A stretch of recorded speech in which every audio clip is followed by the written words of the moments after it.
지난 한 주일 동안 일찍 일어나셔서 하나님께 몸 드리시고 또 우리의 생명과 믿음을 바치시며 주님의 고난에 동참하기 위해서 힘쓰신 성도님들의 위로를 노력을 주님이 위로해 주시고 또 반드시 우리 교회와 여러분의 가정과 건강과 직장과 부모 형제와 자녀 손들 위에 하나님 반드시 응답하시고 부활의 권능으로 하나님 갚아주실 줄로 믿습니다. 오늘은 이제 토요일 고난주간 마지막 주일 마지막 토요일 함께 나누실 말씀은 마가복음 13장부터 15장 말씀을 우리가 함께 나누겠습니다. 먼저 15장 말씀의 내용을 먼저 간략히 전해 드리려고 합니다. 예수님께서 여기 14장부터 15장 말씀에 보면은 이제 십자가에 못 박히시기 까지 그리고 장사 지내시기까지 13가지의 이벤트가 기록이 되어 있습니다. 예수님이 장사 지내는 그 사건까지 총 13가지의 사건이 쭉 일어납니다. 14장에서 15장 57절 말씀에 보시면 오늘 또 자세히 돌아가셔서 묵상하실 수 있을 것입니다. 거기에 보면은 여러 가지 사건들이 일어나는데 그 사건의 제목만 좀 말씀을 드리고 넘어가려고 합니다. 먼저 14장 1절로 2절에 보면은 첫 번째 사건으로 예수님을 죽이기 위한 지도자들의 음모가 진행이 됩니다. 두 번째 사건은 14장 3절로 9절에 보면 마리아가 자신의 그 모든 전 재산과 같은 그 이 향유를 굉장히 그 아주 값비싼 향유죠. 보통은 혼례를 위해서 여자들이 그것을 준비하는 것은 혼례를 위해서 준비하는 것이고 그리고 또 장례를 위해서 부모의 장례를 위해서 이 향유를 준비하고는 합니다. 그래서 매우 값비싼 것인데 마리아가 성령의 감동으로 그 예수님이 이제 고난 받고 잡히시고 이제 장사 지내면 예수님을 뵐 수 있을지 없을지도 모르고 장사에 참여할 수 있을지 없을지도 미치기 때문에 미리 보통 예수님의 유대인들은 그 장례가 일어나게 되면 그 기후가 금방 시체가 부패하는 기후이기 때문에 시신의 장류와 그 부패를 방지하기 위한 향유들을 시신에게 같이 부어서 부패를 방지하는 전통적인 그런 장례 습관이 있습니다. 그래서 예수님의 그 장례를 위해서 마리아는 예수님이 식사하시던 자리에서 이 향유를 부으면 두 번이 있습니다. 이 예수님의 머리로부터 그 향유를 부어서 온 집안에 향기가 가득 찼고 예수님의 발끝에 그 향유가 가득 고였어요. 그리고 이 향유를 부은 사건이 일어났습니다. 세 번째 사건은 14장 10절로 11절에 보면 예수님을 배반하기 위한 유다의 이 계획이 있었어요. 우리가 벌써 이 패턴을 보아도 음모가 있고 향유의 부음이 있고 제자들의 유다의 음모가 있고 그리고 이제 네 번째 사건은 14장 10절로 16절에 예수님께서 유월절을 예비하셨다라고 기록하고 있어요. 이것은 예수님이 제자들을 위한 그 마지막 처소와 그리고 예수님이 장사 지낸 이후에 제자들이 피난할 수 있는 그 피난처를 예비하신 것이고 그리고 제자들의 은밀한 성도들의 그 모임의 처소를 예수님이 예비하신 거예요. 그 보통 마가의 집이 부유한 집안이었기 때문에 그 집이 굉장히 컸어요. 그리고 그 다락방에서 모여서 예배와 집회, 기도를 할 수 있는 그러한 공간이 있었고 또 유대인들은 전통적으로 이 옥탑이 넓고 반듯한 빈 공간이었어요. 그래서 그 옥탑 공간에 올라가서 유대인들은 기도를 하고는 했습니다. 그래서 이 음모와 향유부, 또 유다의 음모와 예수님이 제자들을 위해서 공간을 마련하는, 처소를 마련하는 그 사건이 이렇게 두 번 반복해서 패턴으로 나타났어요. 그리고 14장 17절로 21절에 보면은 다섯 번째 사건으로 예수님은 유월절을 예비하십니다. 그리고 여기서부터는 예수님이 계속 등장하는데 14장 22절로 25절에 보면 여섯 번째 사건으로 주님의 제자들과 예수님께서 만찬을 제정하십니다. 그리고 일곱 번째 사건은 26절로 31절, 14장 26절로 31절에 보면 베드로가 배반할 것이다라는 예언을 예수님께서 예고하시고, 그리고 여덟 번째 사건은 14장 34절로 42절에 예수님이 겟세마네 동산에 가셔서 기도하십니다. 이 패턴이 계속 등장해요. 음모와 향유부음, 음모와 제자들의 처소 예비하심, 베드로의 예언을 배반을 예언하시고 성만찬을 제정하시고, 그리고 기도하시고, 이런 배신과 예수님의 예배하심과 기도, 이 패턴이 계속 두 번씩 계속 반복되고 있어요. 아홉 번째 사건은 예정한 대로 유다가 14장 43절로 52절에 보면 예수님을 팔아 넘기는 배반의 사건이 실제로 일어납니다. 그리고 예수님은 신문 받으시는 열 번째 사건이 14장 53절로 15장 14절에 일어나요. 그 안에 예수님은 신문을 두세 차례 반복해서 받으십니다. 한 번은 산헤드린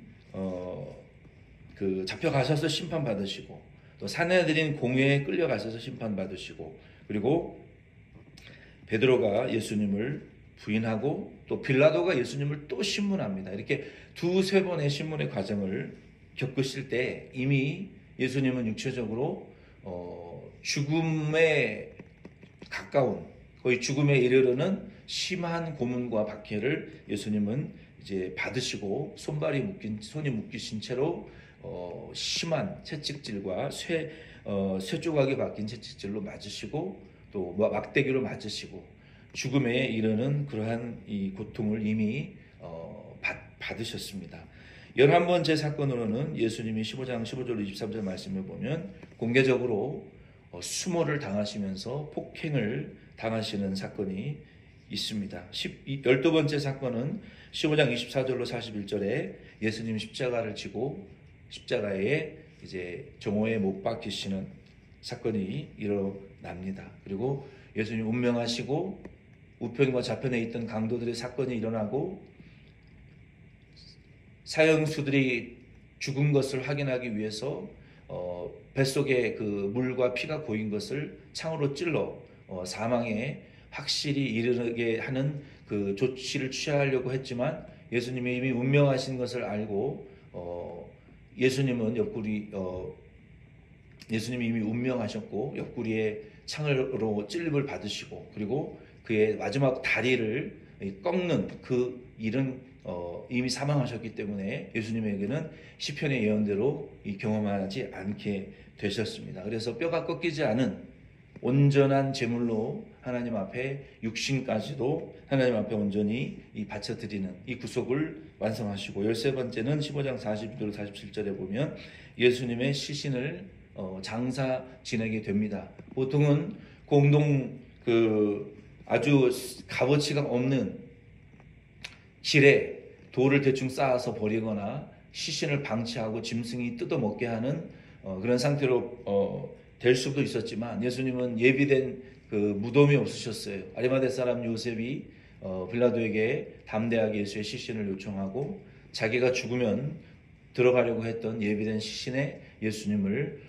모십니다. 이 또한 이 새 무덤에 뼈가 꺾이지 않은 채로 장사될 것이라는 이사야와 시편의 예언대로 예수님은 새 무덤에 안치되시고, 그리고 운명하신 대로 이제 3일 후에 예수님은 부활하시는 사건이 일어납니다. 이러한 13가지 사건이 일종의 패턴이 있는 것을 제가 발견했어요. 음모가 있고 예수님 향유 붓고, 또 음모가 있고 예비하시고, 음모가 있고 기도하시고, 배신이 있고 고문당하시고, 그리고 장사 지내시고 십자가에 못 박혀 죽으시는 이제 1년에 13번의 이러한 배신과 고문, 배신과 향유부문 이런 13번의 사건을 경험하시면서 우리가 한 번, 두 번 배신하는 것도 배신당하는 것도 정말 용서하기 어려운 일이죠. 그러나 예수님은 이 간사한 제자들과 이 종교 지도자들과 유대인들에게 이 13번의 과정을 겪으면서 그 예수님의 마음이 어떠셨을까? 인간적으로는 참으로 참담하셨을 것 같아요. 우리도 이 고난 13번의 이 배신과 향유품, 배신과 기도, 배신과 제자들을 위해서 배신당하면서도 제자들을 위해서 끝까지 배려하고 희생하려고 하셨던 그 예수님의 고난을 우리는 더 깊이 묵상하시면서 그 예수님의 은혜를 우리가 깨달으실 수 있는 고난 주간이 되기를 바랍니다. 그러면 우리가 이제 그 전에 이 13번의 사건이 일어나기 전에 8장부터 8일, 9일 혹은 7일 동안 예수님께서 십자가를 지시기 전까지 당하셨던 일들을 우리가 8장부터 월요일부터 우리가 쭉 살펴봤어요. 예수님께서 그 안에 종교 지도자들이나 대중들에게는 관심을 갖지 않으셨어요. 관심을 갖지 않으셨다기보다는 그들에게 깊은 가르침을 주지 않으시고 도리어 끝까지 믿지 못하고 끝까지 엉뚱한 소리하고 끝까지 배신하던 제자들을 예수님은 끝까지 그들에게 집중하셨다는 이 놀라운 우리가 은혜의 진리를 우리가 발견하게 되었어요. 오늘도 마찬가지로 예수님 어제는 네가 무슨 권위로 성전을 청결케 하고 바디모의 눈을 뜨게 하고 죄를 사해주고 무화과나무를 저주하고 누가 그런 권위를 주고 그런 일을 할 수 있는 권세를 줬느냐라고 대답하라 예수님 물었지만 예수님이 그들에게 도리어 세례 요한의 세례가 하늘로부터냐 사람에게로부터냐라고 도리어 역정치적인 질문을 하심으로 세례 요한이 하늘로부터 왔다 그러면 예수님을 인정하는 셈이 되고 사람으로부터 왔다라고 하면 백성들이 일어나 돌로 쳐 죽일까 봐 노코멘트 했어요. 그리고 그들을 물리치시고 제자들에게 너희들이 조심해야 될 악한 악인들의 4가지의 그룹이 있다. 그 악인들의 4가지의 그룹은 무엇이었습니까? 바리새인들, 또 누굽니까? 사두개인들, 헤롯 당들, 그리고 가장 사악하고 졸렬한 서기관들을 너희들이 조심해라. 그들의 가르침을 듣지 말고 따르지 말아라. 그들은 겉으로는 길게 기도하고 긴 옷을 입고 사람들에게 인사받고 높은 자리에 앉기를 좋아하는 자들이지만 뒤로는 과부의 과산의 피를 빨아먹는 졸렬하고 악한 자들이다. 그들의 교훈을 듣지 말라. 그 악인들을 멀리하라라고 제자들에게 경계하셨어요. 그리고 이어서 예수님께서 이제 말세에 일어날 7가지의 재난의 징조를 가르쳐 주셨어요. 여러분, 왜 하필이면 예수님 십자가에 못 박히시기 전에 제자들에게 말세의 징조에 대해서 언급을 하셨을까요? 그만큼 중요하고 비밀스럽고 우리 예수 믿는 성도들은 반드시 이것을 머릿속에 심어놓고 예수님의 재림을 기다리고 신앙생활을 해야 된다는 거예요. 예수님께서 이 7가지의 말세에 일어날 징조들을 말씀하시면서 이 말씀에는 단계가 있다는 것을 제가 발견했어요. 새롭게 7가지의 이 일들이 일어날 텐데 그 7가지의 일들이 일어날 때 이게 3단계로 예수님의 재림의 시기가 우리에게 계시되어지는 것을 예수님이 제자들에게 말씀하셨어요. 그래서 그 일어나는 7가지의 징조들이 일어날 때 우리는 이런 일이 일어났네? 예수님의 말씀대로 되었구나. 이것은 이러한 시기구나라는 이러한 영적인 시기의 분별력을 우리에게 가지라고 예수님 제자들에게 우리에게 이 말씀을 하셨어요. 그래서 13장 이제 4절로 37절 말씀에 보면은 이 7가지의 징조와 그 3단계의 재난의 예수님의 재림의 단계를 인식하는 그 인식을 우리가 가지고 있어야 돼요. 저도 군에서 그 특수훈련을 받을 때 그 핵전쟁이 일어나기 전에 일어나는 그 군사적인 그 조치들이 있습니다. 핵미사일을 쏠 때 그냥 쏘는 게 아니에요. 왜? 쏘는 자기도 죽기 때문에 우리도 그 미사일을 쏘기 전에 조치를 해야 되는 거예요. 우리 자국민들에게 알려야 되고 대피 신호와 방어 대책 그리고 그 낙진 이후에 핵폭탄 폭발 이후에 일어나야 될 일들을 미리 국민들에게 다 공지를 하는 거예요. 그래서 그 핵폭발이 일어나기 전 단계, 준비 단계, 전 단계, 직전 단계, 핵폭발의 이후의 단계까지 훈련을 받습니다. 군인들은. 어떻게 준비해야 생존할 수 있는지. 우리가 예수님의 재림을 우리가 성도들이 준비하면서 이런 일이 일어날 때는 이런 단계구나 라고 이런 영적인 감각을 가지고 대비를 하고 신앙생활을 해야지 그냥 아무런 대비 없이 신앙생활을 해서는 안 된다는 거예요. 예수님도 이러한 차원에서 예수의 재림이 있을 텐데 그 재림 전에 세상에 7가지의 대표적인 징조들이 성취될 것이다. 근데 이 첫 번째, 두 번째, 세 번째 징조들이 일어날 때마다 전 단계, 실제로 일어나는 단계, 그것이 문 앞에 코앞에 이르렀을 때의 단계가 있다. 예수의 재림이. 너희들은 그것을 분별해야 된다라고 우리에게 가르쳐 주신 내용들이에요. 4절로 7절 말씀에 보면은 맨 먼저 일어나는 예수님의 재림의 징조가 있습니다. 그것은 사람의 미혹이라고 말씀하셨어요. 예수께서 이르시되 너희가 사람의 미혹을 받지 않도록 주의하라.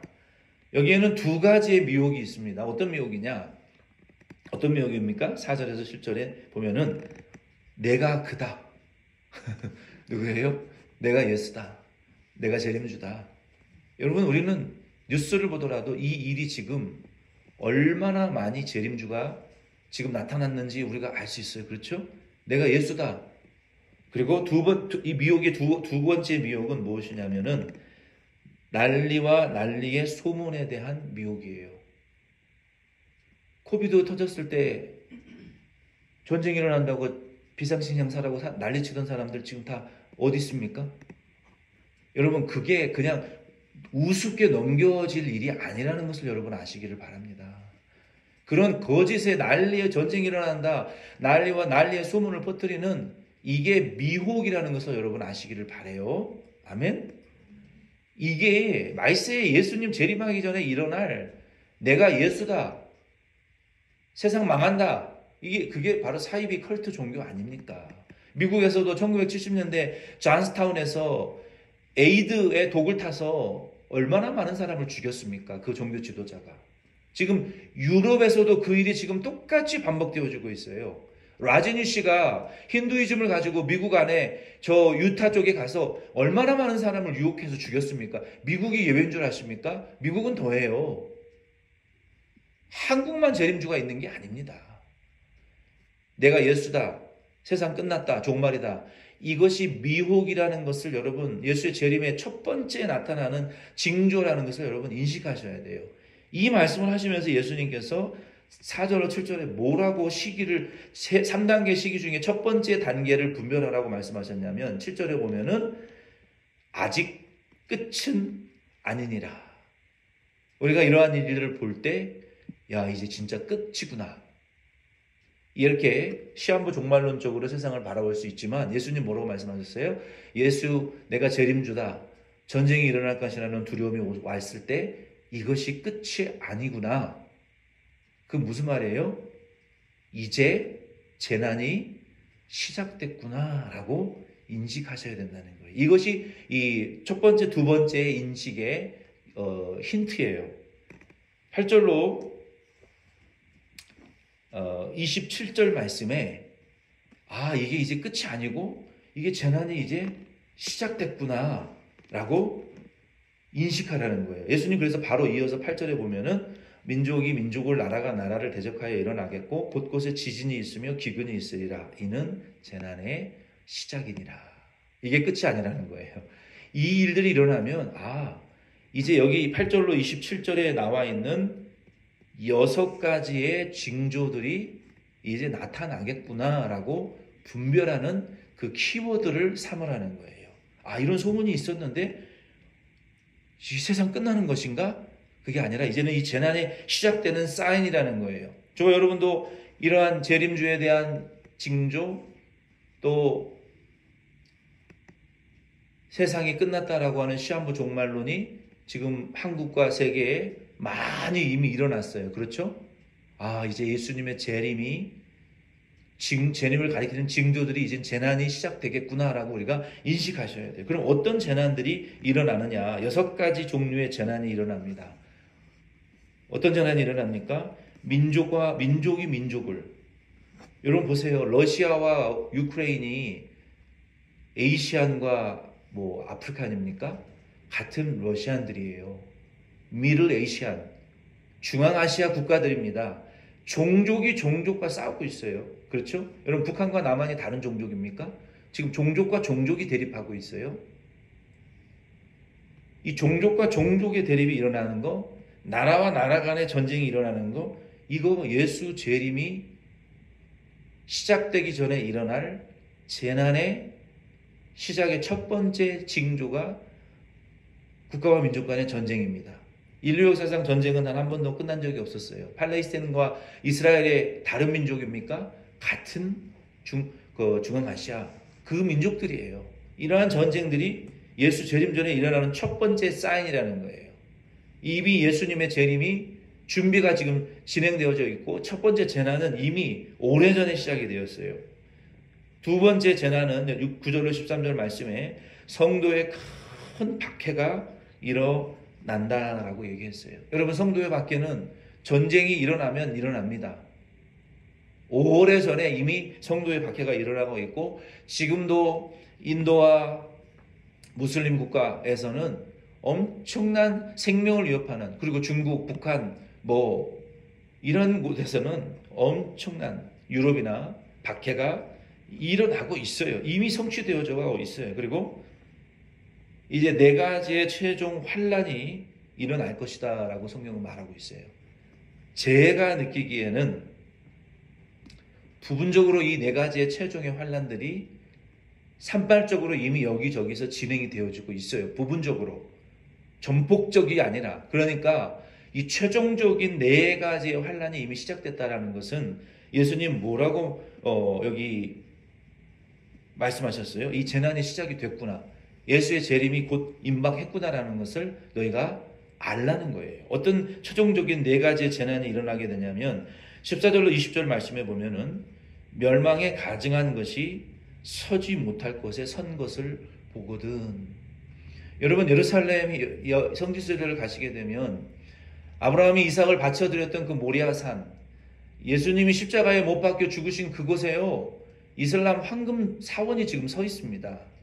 성지순례라고 가서 돈 내고 보는 것은요 다 가짜가 많아요. 그 예수님이 못 박히신 그 거룩한 장소에 이슬람 황금 사원이 세워져 있는 것은 이 예언이 이미 성취된 거예요. 가증한 것이 그곳에 지금 서 있어요. 그 물리적인 장소에. 로마가 제국주의자들이 자기들의 깃발을 그곳에 다 세웠었어요. 거룩한 것의 교황이 예수님의 지금 자리를 차지하고 지금 서 있어요. 음료와 같이. 말세에는요, 교회마다 우상을 세우고 예수 믿을래? 우상에게 절하면 내가 마트 가서 장 볼 돈 줄래? 이렇게 생명을 위협하는 때가 온다고요. 당장 굶어 죽어서 마트 가서 그로서리 살 돈이 없는 그리스도인들이 그런 환난에 처하는 때가 온다고요. 그래서 당장 자녀들의 먹을 것을 구하기 위해서 우상에게 절하고 우상이 주는 돈을 받아 마트 가서 장 보는 시대가 말세가 된다고 성경은 말하고 있어요. 그리고 교회마다 적그리스도의 형상을 세워놓고 숭배하게 하는 이런 일들이 일어나게 되면 예수의 재림이 임박했구나라는 것을 알라는 거예요. 이미 일어났고 앞으로 일어날 최종 환난이에요. 성도에. 이게 3번째 징조고, 4번째는 21장 23절 말씀에 보면 그리스도가 여기 있다, 저기 있다. 그리고 거기서 끝나는 게 아니에요. 내가 재림주다라고 말하고 그들은요 이적과 기사를 행하는 일들이 일어나요. 실제로 죽은 자를 살려내는 이적이 일어납니다. 병든 자의 병을 고쳐주는 이적이 일어나요. 이빨에서 금리빨이 솟아나오는 그런 이적들이 일어나고요. 심지어는 하늘에서 불을 떨어뜨리는 기사와 이적도 거짓 선지자들과 적그리스도인들이 행할 것이라고 말했어요. 여러분, 어느 교회에서 어떤 목사가 하늘에서 불 떨어지게 한다고 여러분 가시면 큰일 나는 거예요. 금리빨 솟아나게 해준다고 쫓아가면 큰일 나는 거예요. 그게 적그리스도의 미혹이라는 것을 알고 예수 믿으라는 거예요. 성경에 금리빨 솟아나오게 한다는 말 없어요. 예수님이. 말세에 그런 일을 행하는 자들은 적그리스도이고 거짓 선지자들의 미혹이라고 말했어요. 병 고쳐준다고 함부로 머리 들이대면 안 되는 거예요. 귀신 쫓아내준다고 함부로 머리 들이대면 안 되는 거예요. 전쟁이 있다고 전쟁 식량 사라고 그렇게 거짓말 치고 살던 사람들, 뭐 천사가 허리를 쳐서 기도를 안 하면 못 베긴다고 거짓말 하지 마세요. 거짓말 제발. 그렇게 목사보다 신령합니까? 도대체 누구한테 기도를 받고 어떤 귀신에 뒤집어 씌워서 그런 소리를 하는지 난 모르겠지만 저는 분별이 돼서 알아요. 속지 않습니다. 그 거짓말에. 그분들의 삶을 보면 알아요. 열매를 보면 알아요. 삶은 정말 형편없이 살면서 뭐 천사가 왜 어디 그런 거짓말을 목사 앞에 함부로 합니까? 얼마나 신령하면. 이 징조를 보고 깨달으셔야 돼요. 그게 거짓 선지자의 미혹이라는 것을 아셔야 돼요. 아, 이게 속이는 영이구나. 거짓 귀신의 역사구나. 저는 그런 사람의 말 귓등으로도 듣지 않습니다. 함부로 하나님의 이름을 팔지 마세요. 그리고 24절로 25절에 보면은 최종 심판이 있어요. 이 말씀도 부분적으로 이루어지고 부분적으로 전폭적으로는 아직 안 이루어졌어요. 여러분, 말세가 되면요, 예수 재림 전에 무서운 일이 일어납니다. 태양이 지금보다 0.1도만 가까워져도, 지금보다 조금만 더 가까워져도 지구에 있는 3분의 1이 다 죽습니다. 지금 태양이 점점 가까워지고 있어요. 지구와. 그리고 그 안에서 이 플레어가 폭발력이 너무 지금 심하게 일어나서 여름에 이렇게 더운 이유가, 거기서 태양이 더 심한 폭발이 한두 번만 일어나도 여름 내내 뜨겁고 비는 안 오고 말라가고, 여기서 지구가 조그만 태양과 멀어져도 이 땅에 제3, 제4의 아이스 에이지가 와서 북극, 남극이 쫙 확장되어져 버리면 다 얼어 죽는 거예요, 인류는. 태양이 조금만 가까워져도 멀어져도 지구는 멸망합니다. 근데 그러한 일들이 말세에 예수 재림 직전에 최종 환란이 일어날 것이다라고 성경은 예언했어요. 어떤 일들이 일어난다고 얘기했습니까? 해가 어두워지고 달이 그 생명을 이어서, 여러분, 해가 어느 정도로 어두워지냐면, 여러분 숯 알죠? 숯. 그 숯덩어리와 같이 해가 어두워져 버린다는 거예요. 여러분, 그러면 이 지구가 어떻게 될까요? 멸망입니다. 그리고 달이 어두워져요. 피와 같이 어두워질 것이라고 성경은 말하고 있어요. 물리적인 것과 영적인 해와 달이 그렇게 생명력을 잃어버리고 어두운 마귀의 권세가 온 세상을 장악하게 될 것이라고 말했어요. 그리고 별과 행성이 지구에 충돌하고 떨어지게 될 것이다 라고 예수님이 예언하셨어요. 여러분, 해성들이 떨어지고 다른 행성들이 지구와 충돌해서, 여러분, 해가 생명력을 잃으면요, 지금 태양으로부터 이 전기 에너지와 빛의 에너지들이 우리가 보이지 못하는 놀라운 과학적인 일들이 지금 일어나고 있는데, 해가 어두워지고 생명력을 잃어지게 되면요, 온 우주의 중력과 질서가 파괴됩니다. 제 멋대로 돌아가는 거예요, 우주가. 그러면 언제 지구가 행성과 충돌해서, 지구보다 큰 행성들이 너무나 많습니다, 우주에. 충돌하면 온 지구에 상상할 수 없는 쓰나미가 일어나고 인류의 문명은 하루아침에 다 파괴되어집니다. 순식간에 이런 일들이 일어날 수 있어요. 그리고 하늘의 권능, the heavenly bodies, 하늘에 지금 하나님의 섭리로 움직여지고 있는 모든 질서들이 파괴되어지는 이러한 일들이 일어납니다. 이것이 최종 환란, 최종 미혹, 최종 심판입니다. 그리고 마지막 최종 추수가 일어납니다.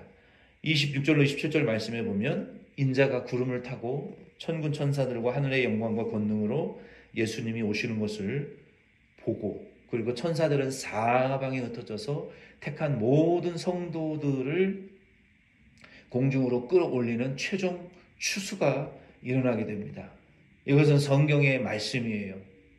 이 예수 그리스도의 재림의 때에 이러한 최종 심판과 환난과 미혹이 있기 전에 있고, 그리고 예수의 재림이 있고 최종 추수가 일어난다는 거예요. 이러한 일들이 예수의 재림 전에 이러한 5가지의 징조들이 일어날 때 28절 29절 말씀해 보면은 우리가 그것을 보고 이것을 생각하라는 거예요. 뭘 생각해야 됩니까? 28절 29절에 보면은 무화과 나무의 비유를 배우라. 그 가지가 연하여지고 잎사귀를 내면 여름이 가까운 줄 아나니 이와 같이 너희가 이런 일이 일어나는 것을 보거든 인자가 가까이 문 앞에 이르는 줄을 알라. 여러분, 지금 나무마다 가지 끝에 새 순들이 팍팍팍팍 아침에 해가 하루에 해가 최고조에 이를 때 나무 여러분 옆에서 가만히 앉아 있으면 숲속에서 그 가지가 터져 나오는 소리가 픽픽픽 들려요. 그리고 밤에는 그게 움츠려 들었다가 해가 최고로 뜨거워질 때 나무와 식물들이 땅속에서 픽픽픽 터져 올라옵니다. 지금이 바로 그 시점을 예수님 말씀하시는 거예요. 그리고 나무들이 이제는 날이 따뜻해지면서 지열이 올라오기 시작하면 뿌리가 가장 아래까지 뿌리를 뻗쳐서 할 수 있는 최대의 수분을 빨아들입니다. 그래서 가지가 색깔이 바뀌고 야들야들해지는 거예요. 그리고 잎사귀가 터져 나오고, 그때 사람들은 산과 들에 쫓아다니면서 풀들을 뜯어서 맛있는 요리들을 해먹죠. 그게 스프라웃 요리라고 맛있다고. 그것을 보면서 우리는 그 풀만 뜯어먹을 생각하지 마시고, 예수님 무화과나무 잎사귀가 연해지면 이제 여름이 가까운 것을 깨달으라고 하신 그 비유의 말씀을 우리 생각하면서 지금 우리가 앞서 말씀드린 이 5가지의 징조들을 보고 이런 일들이 진짜 실제로 일어나네.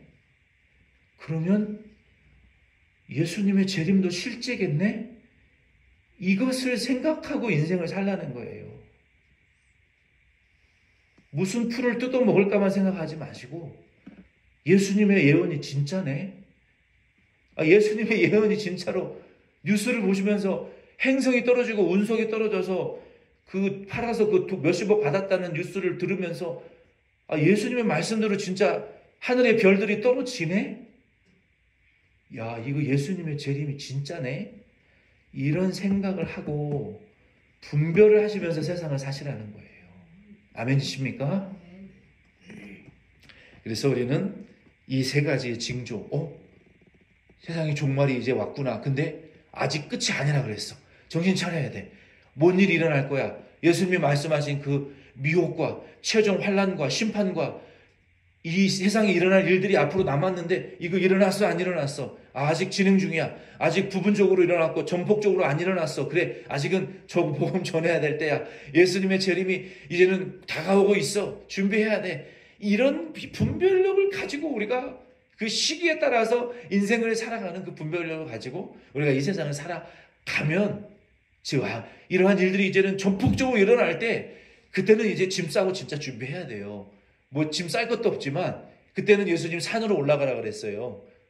물리적인 산을 말하는 게 아니라 영적인 하나님의 나라를, 거기는 피할 데도 없어요. 말세에는 하나님이 우주의 정거장을 만드는 사람들도 심판하실 것이라고 말했고, 땅속에 벙커를 만들고 사는 사람도 심판할 것이라고 말했고, 수중 나라를 만들고 사는 자도 하나님 심판하시겠다고 말씀하셨어요. 숨을 곳이 없다 그랬어요. 그래서 우리는 그때 하나님의 나라, 영적인 피난처인 예수의 재림과 하나님의 나라를 바라보고 우리는 마음으로 예수의 재림을 바라보면서 오늘이라도 오시면 우리는 불림받고 무너지지 않는 하나님의 나라에 우리는 올라간다, 들어간다. 이러한 믿음을 가지고